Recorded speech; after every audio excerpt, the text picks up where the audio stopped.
Hopefully everybody had a good break, and we're back and ready to go for our hall here to the second part of our workshop here. And we're going to be turning the tables on you, and you're going to be doing the work in just a minute. But I just wanted to kind of sum up a little bit of some of the material that we presented so far in talking about what we call the three hats worn by your board members. One is the governance hat, which we mentioned before, kind of their chief job, governing the board and the organization as a whole, giving them the ultimate responsibility for the direction and the future of your nonprofit. And the board member wears that hat when they sit in their board meetings. So you put aside your personal interests, and you sit at the board table thinking of the greater good, the whole organization. It's not for me, Tom Trusser, to make a bunch of money, to land a contract, to get my revenge on Amma because I don't like her, she'd be dirt. No, I'm sitting at the board table thinking about the greater good and putting on that kind of higher hat. The implementation hat is sort of like, getting down and do the work. When you're on a committee and you're tasked with some work, and it could be, hey, Tom, you're on the fundraising committee. We want to have this big party, and we think we want to have it at these restaurants. Would you please go to these restaurants and check them out, get the menus, you know what I mean? Talk to the staff, see what the costs are. Could you do that, Tom, and report back to us in 2 weeks? And I say, yes, Amma, I can do that. I will report back to the board at our next meeting. I will give you my findings. So now I got my implement hat. I got to go figure out how to do that. I got to, you know what I mean? Get to the phone, figure out my schedule, and make sure that I live up to what I just said. I don't disappoint Amma and the board members. Like, hey, Tom, you have that report? No, I don't. Well, the whole thing is going to collapse because I didn't do my part. They can't do their part. So when I have my implementation hat on, my word is bond. And if I say I'm going to do something for the work, I get it done. And the volunteer hat, like a lot of people who show up for your work, for your organization, who are volunteering out of love, they have that kind of all the time. A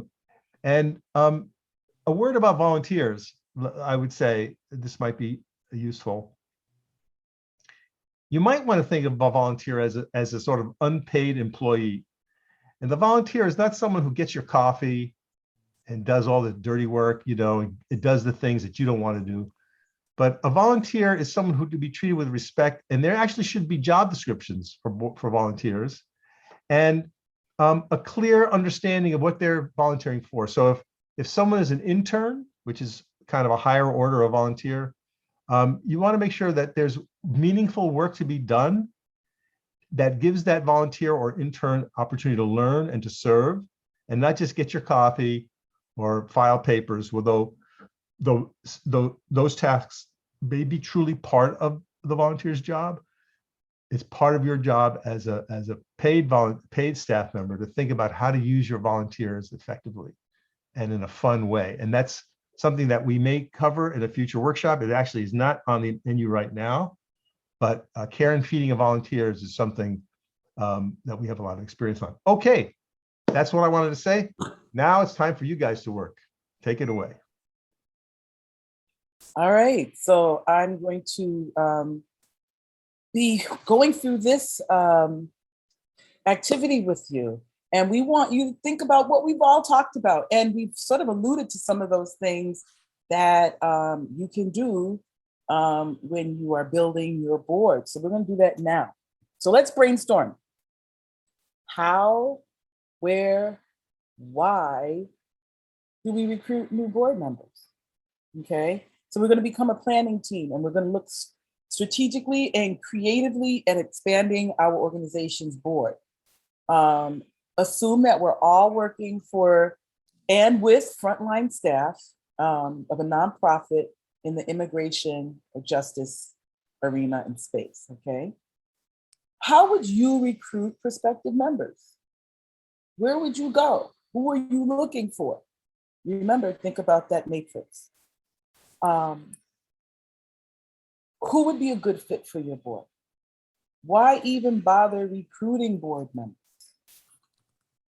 Okay, you want to think about that. Why are you always in constant recruiting of board members, or a cyclical process of recruiting board members? Think about all of that. So I'm going to either call on people, or you can just throw it out there.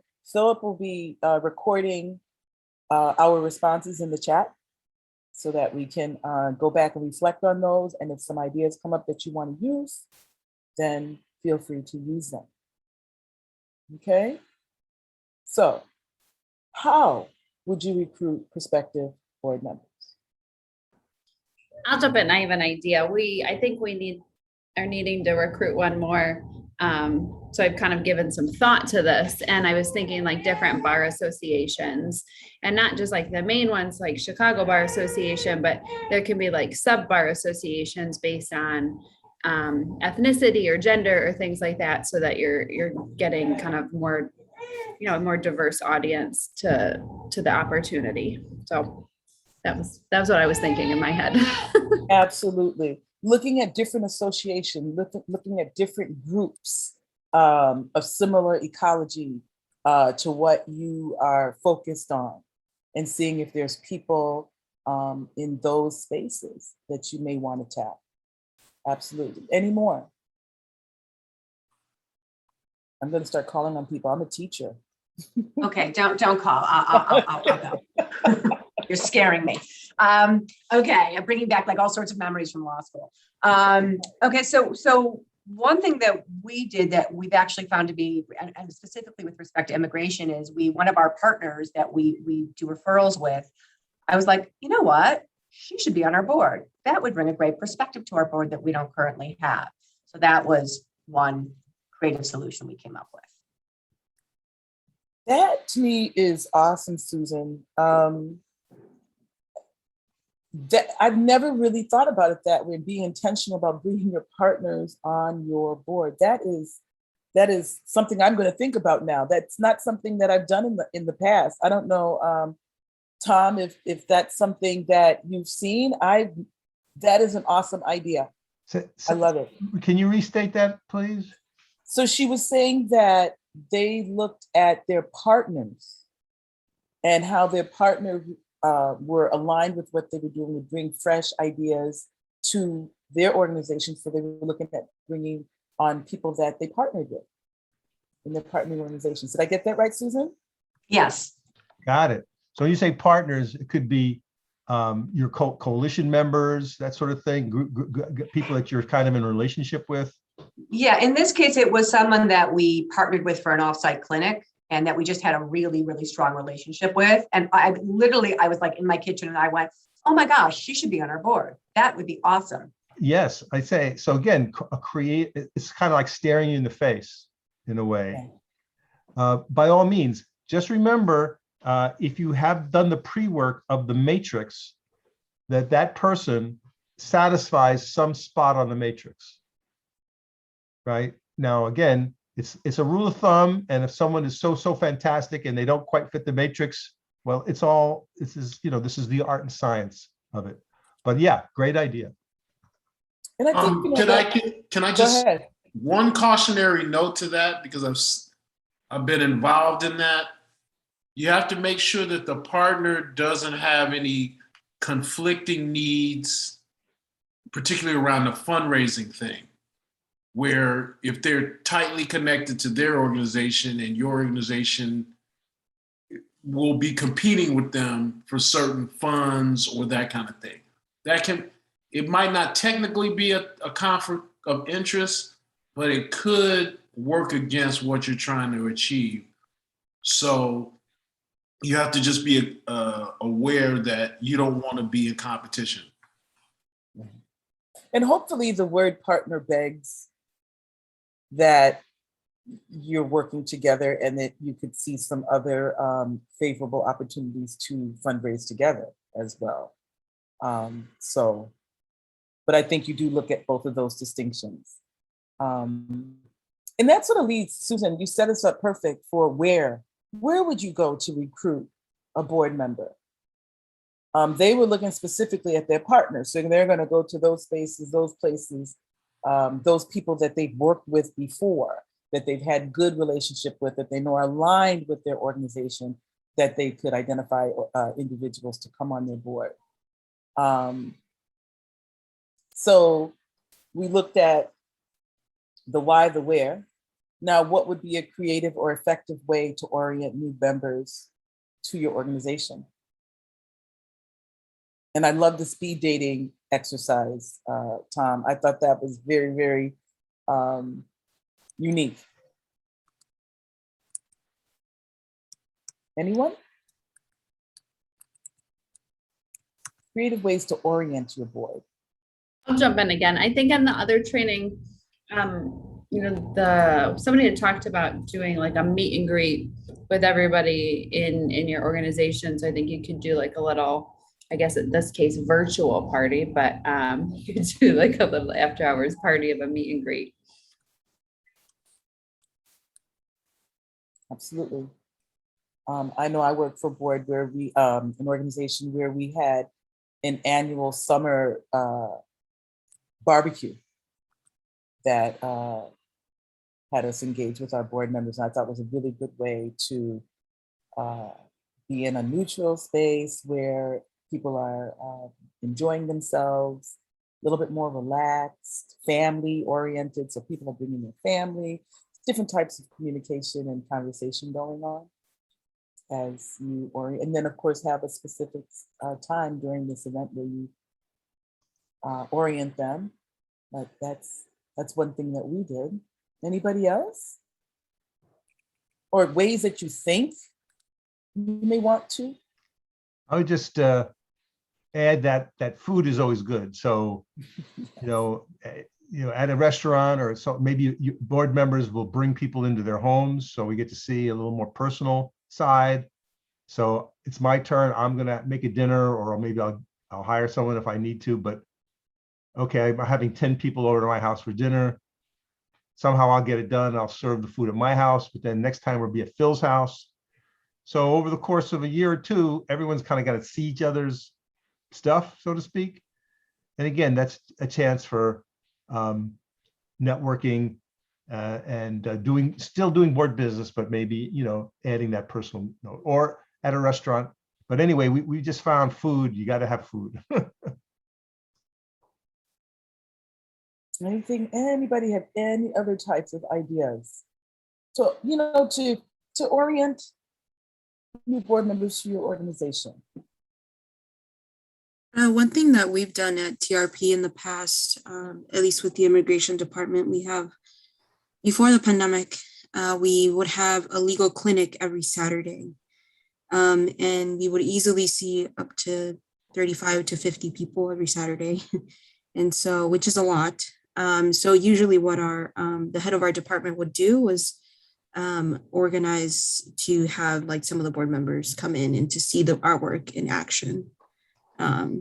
Because sometimes they don't necessarily see like the stuff that we do on the ground. And that was just a great example as to how, we're doing our work. And so it was always great just to give them an orientation and the need that exists in our community. That's a perfect example of having the board members meet your constituents, get up close with your clients, understand what you're doing, what the service is, see it firsthand, shadow, help as well. That's a perfect way to get them oriented very quickly to your organization. Yeah, when I operated a theater, we invited board members to come to rehearsals, or even to the casting call, things that the average person doesn't see. And you wouldn't want it be open to the public. It's not really for the public, but just to give board members a bit of that kind of backstage view of how we cast a show, and then how the director is organizing people, in those first days of rehearsal, is very sexy for people who love the theater. And to see, oh my goodness, this is how a director works. I never even saw that. You know what I mean? So if you can think of those kinds of behind the scenes or up close and personal to give the board member that experience, which you can't really put on a piece of paper. So in an example that Rosa was talking about, to explain what is happening, the dynamics of the people receiving that knowledge in the legal workshop. Are people crying? Are they happy? Are they stressed out? Are they there because of some urgent, you know what I'm saying? That affect cannot be transmitted on a paper. Right. So a board member coming in and seeing you deliver those services could be terribly moved, right? And impressed and deepen their commitment to you. And also too, that the client is going to be far more candid than staff will be with board members too. That's just the nature of the beast. So it's great to get your board members connected to your constituents because they're going to hear it, the raw. They're going to get it in an authentic way. So that's I like that you guys do that. Any more? Go ahead. Related to that is the key staff members and the key staff members that correlate to those board committees that we talked about, because those are a lot of the main functions. So if you have an idea that a particular board member or set of board members, you've already pre-identified them for certain functions, that key staff member, like that financial person or that program person that's very knowledgeable and can put in perspective what the organization does, that also ties it gets rid of some of those gaps in knowledge between the board members personally and the staff personally. So it brings familiarity and kind of respect on both sides. I think even though boards we think of them as high level, to get anything done that they come up with and implement, there has to be kind of a trust that from the staff level that their voice is heard in deliberations on the board, their input is reflected in those decisions, maybe a strategic plan or whatever, to the extent that you can flatten out communication in some structured way between staff and board in these settings is a way so they can really see why staff is so valuable and how they do their work. And I would think the other thing would be too, is that when you bring them on, new board members, get them engaged right away. Don't waste time. You know, when they're coming on, put them in a committee. You should have already known, if you were looking at the matrix, why you were bringing them on. So get them active right away. Don't give too much lag time where actually they can insert something else. We do know that people are busy, you know, so you want to get them on the ground, running, doing what it is so they can feel the effectiveness of their being on the board. And then, you know, I'm sorry, there's other thing you have to do. I'm a resource developer. So we work very closely with board members. We want them to raise the money. So yes, do we pander to their ego? Yes, we do. Yes, we do. Because we want to keep them engaged. We want them to know that we see value in who you are and what you can bring to us, and we want to uphold it. So you want to sort of pander to that a little. That also keeps them engaged and keeps them motivated and wanting to get out there and do on your behalf. So that, I mean, you can figure out creative and effective ways, but one, just get them engaged immediately. Don't waste too much time getting them involved. Anything else that we might want to add before we move on?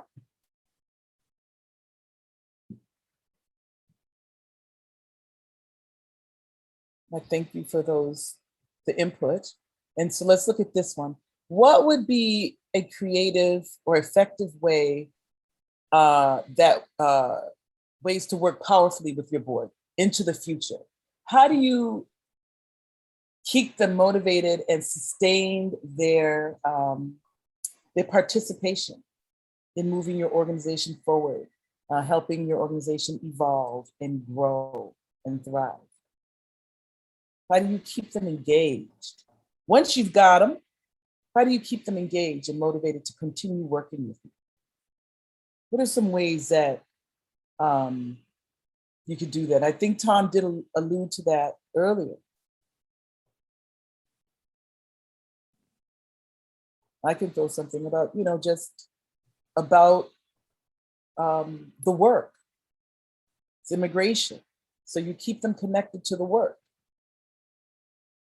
You send information on what you're doing, things coming up, things that you, on the horizon that may affect the organization. You want their input. Your board is also your think tank for the organization as well. Well, here's a So question. you want their input. How many organizations on the call today have a strategic planning process that you know about? Okay, Susan, can you tell us what's going on with that? How does that start? What does it look like? Sure. So shortly after I came on in 2016, actually in the early winter of 2017, we decided, when I came on, one of the first things I said is we need a strategic plan. And so we engaged a consultant, and we took a Saturday morning, and we did all the exercises you do, and we developed a strategic plan. And we are probably actually at this point at the end of the shelf life for that strategic plan, and we're about ready to do another one. And I've been kind of indicating that to the board, because a lot of the goals that we had in that strategic plan have fortunately come to fruition. So it's time to now have a new set of goals. But I mean, that is about, we hiring someone. We fortunately had someone who was a very good friend to the organization and to the board, who gave us a very friendly rate. So we did pay her, but she ran us through the whole process. That's an effective way and a very creative way to keep board members engaged and keep them thinking about the growth of the organization. And when they have a hand in the strategic plan, they want to see how it plays out. That's that other thing of, pandering to their ego and having them, they want to see that show up so they can boast about what they've been able to do. Again, when people are trying to come on boards, it's because they feel something. There's a passion within them or a conviction within them. And so you want to make sure that you grab onto that and let that and have that work for you and your organization. Okay. So a strategic plan is an excellent way. I also think that particularly organizations doing advocacy work where you have actions, you have public meetings, maybe there are your own community meeting, or even small meetings with particular funders, that gives your board a way to see you in a larger context.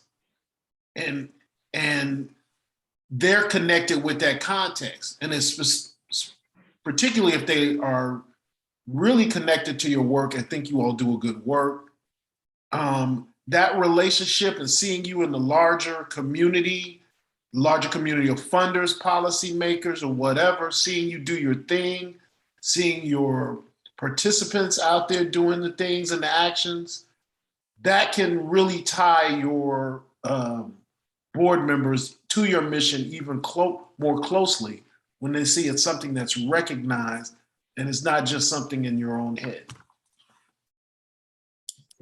Yeah, I love that. And so this idea of creatively listening via forums,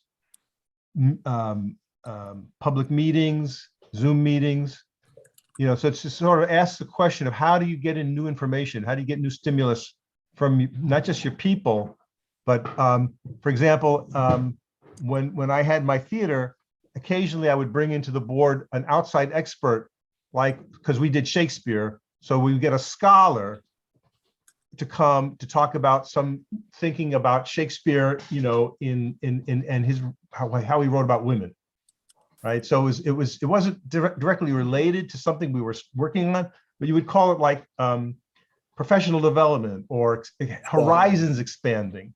Exactly. So you might bring in an expert on demography, you know, like how is Chicago changing with the census, right? And the reapportionment of district seats. Are you smart about that? Or do you need someone to come in and just like, you know, just talk to your board and or your staff for an hour and just to dump some knowledge on you? Another thing that we've done successfully is brown bag lunches, in which staff member reveal other areas of their expertise. So it turns out Alma loves science fiction. So she's going to come in and bring in a couple of her favorite science fiction books. And she's going to share with us, you know, over the brown bag lunch. Well, I never knew that. Oh, so now I know something more about Alma. It doesn't necessarily have to tie in with the mission, but again, we're talking about broadening our horizons, expanding our peripheral vision, learning a little more about Alma. Oh, I didn't know you.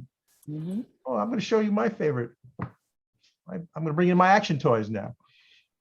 You know, so brown bag lunches could be in that way, or it could be people are doing assignments like, Tom, for your brown bag lunch, we'd like you to look up and tell us about the census.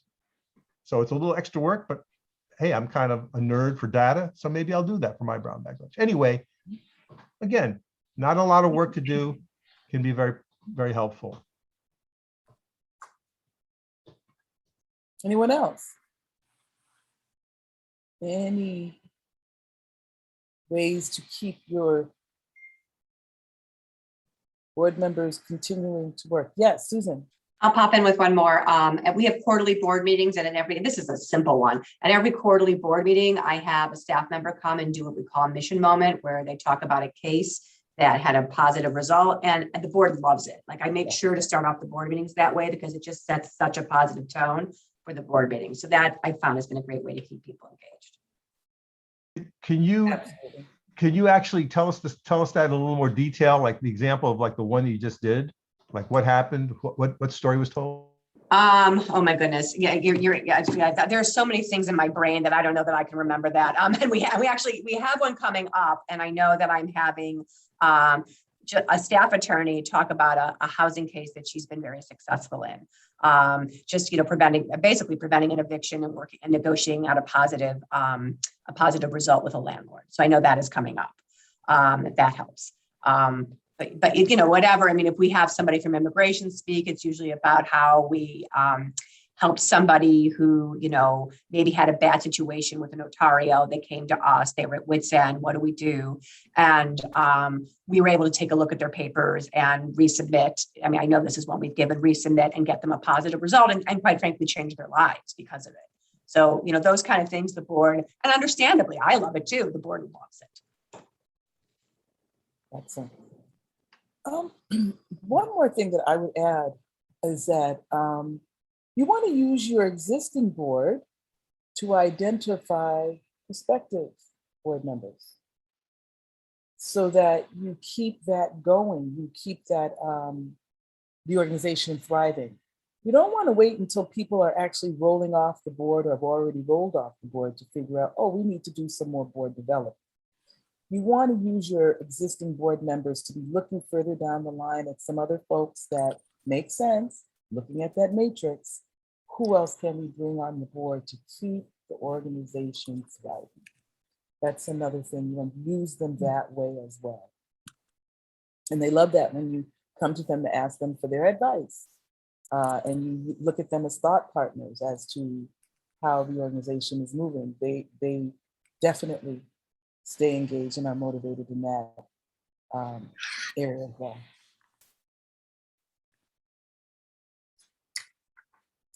Okay. So one other thing, I think especially when you bring someone on board, a new board member, it's good to pair them with an existing board member, maybe one of the more experienced ones or one that's related to the area that you expect this person to work on your board, or maybe they're a professional colleague where they have a lot of affinity around that kind of thing. But that giving them a peer-to-peer relationship also increases accountability between those two people, but it also helps, you know, kind of smooth over the transition when they come in about the expectations. Yeah.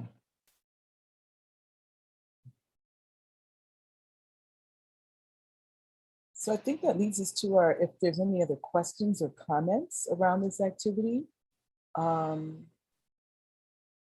Any burning points somebody needs to make or wants to make? I have a question. I think this goes back to recruitment and where to find board members. And I think a lot of the ideas that I heard people talking about had to do with recruiting board members who are attorneys. And I think right now, my organization, we're in a situation where the vast majority of our board are attorneys because we've recruited them from essentially from our pro bono volunteers and our pro bono legal partners. But just looking at the matrix, and I think, this is something we have also recognized in our board relationships is, that's not necessarily a diverse experience where we're bringing a lot of different skills to the table. So I'd be curious to hear how organizations have recruited non-attorney board members who are interested in like immigration legal aid.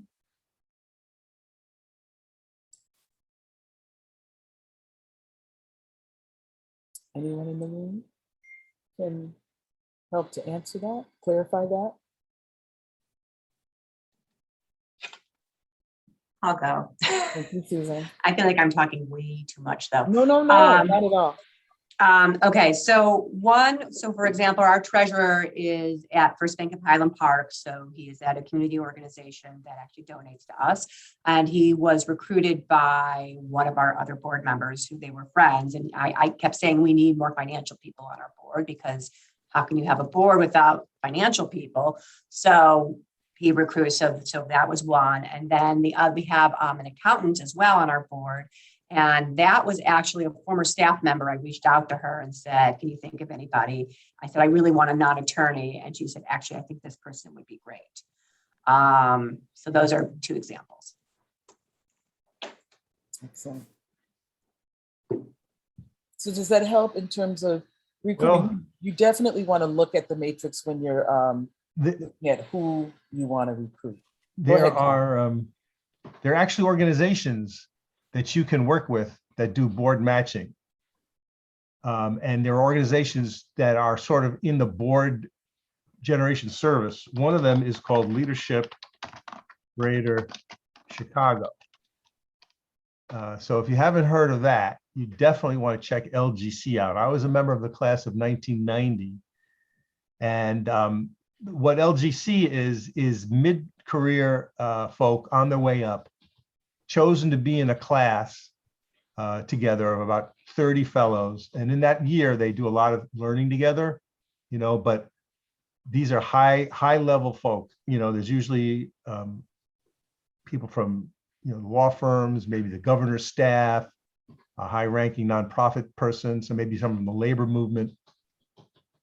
And if you go to LGC's website and just prowl around there, or get yourself on their mailing list and show up at their events, basically you're surrounded by the highest level of civic leaders in Chicago. And they're often already on boards, but some of the younger members are looking for board affiliation.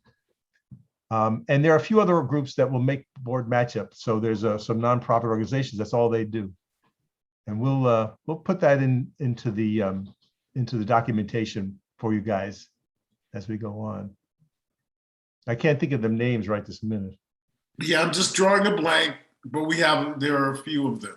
Yeah, okay. That always happens in these moments. Yeah, I'll just call them matchmaking orgs for board service, question mark. So that'll be a note to us.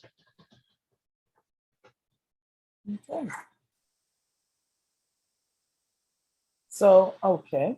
So then we're going to be doing checking out. Okay. Does anybody have any key takeaways after going through the training? We want to hear that from you guys. What haven't you utilized that you heard in this training that you think you can utilize moving forward? And what do you think you'll do more of as a result of what you've heard as we went through this training? So just look at these as you answer these questions as well. Okay. And we'll just take about 3 minutes and just have people just answer. Can we bring those the questions back up real quickly again, though? All right. Let me just read them off real quick so they. So, what did you get out of the workshop? Did you make any connections to your own organization and the work that you and your colleagues are doing? So just think about that as you throw answers out.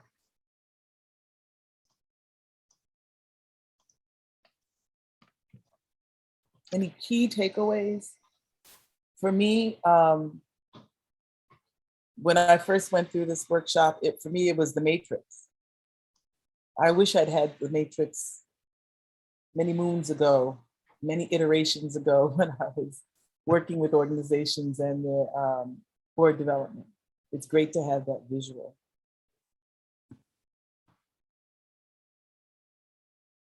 Anyone? I'm going to start calling on people. That's right. I'm a teacher. Okay, again, I'm not going to do that to everyone, so I will go first. Okay, so definitely the matrix, that was, when I saw that, I was like, oh my God, we totally need this. This is great. Because I mean, we're doing some of that, but that makes it really purposeful. And that's what I really loved about that.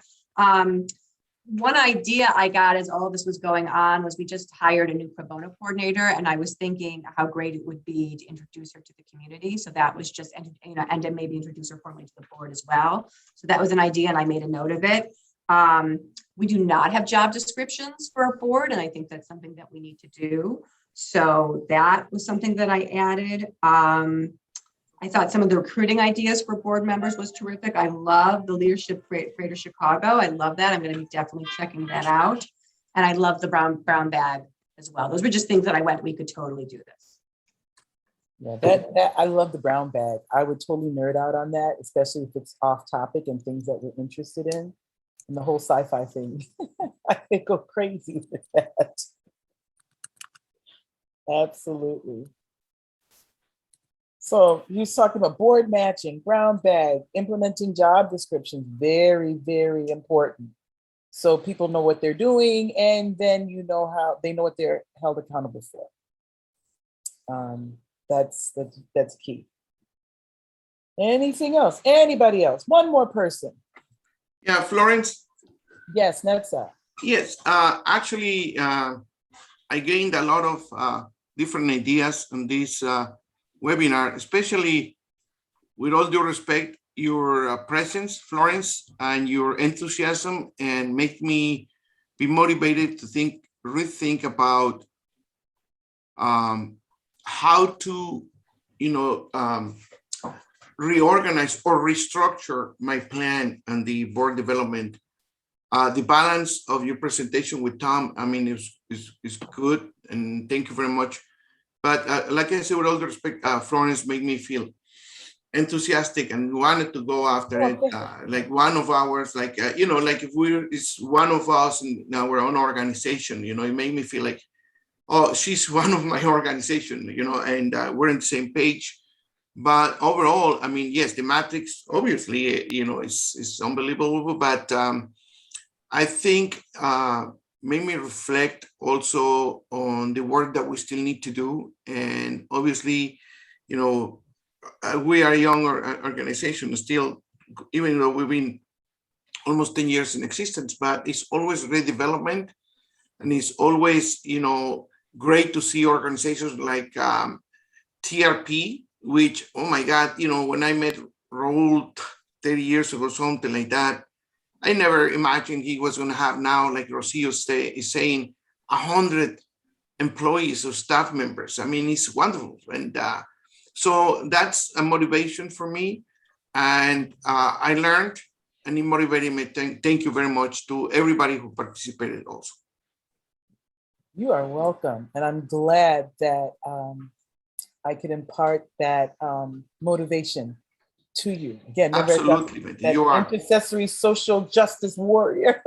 You are, my dear. Thank you. So and know too, Nets, and all of you, that we are available to you. If you have any questions, any comments, anything you want to think about, that you want somebody else's purview on it, please do not hesitate to reach out to us. We will all have make sure that we have our contact information in the chat.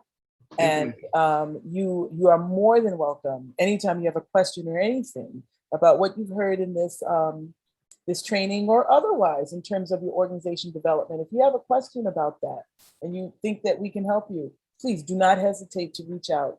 Thank you. I know, I mean, I know you guys do a lot of presentations. I imagine, this is your the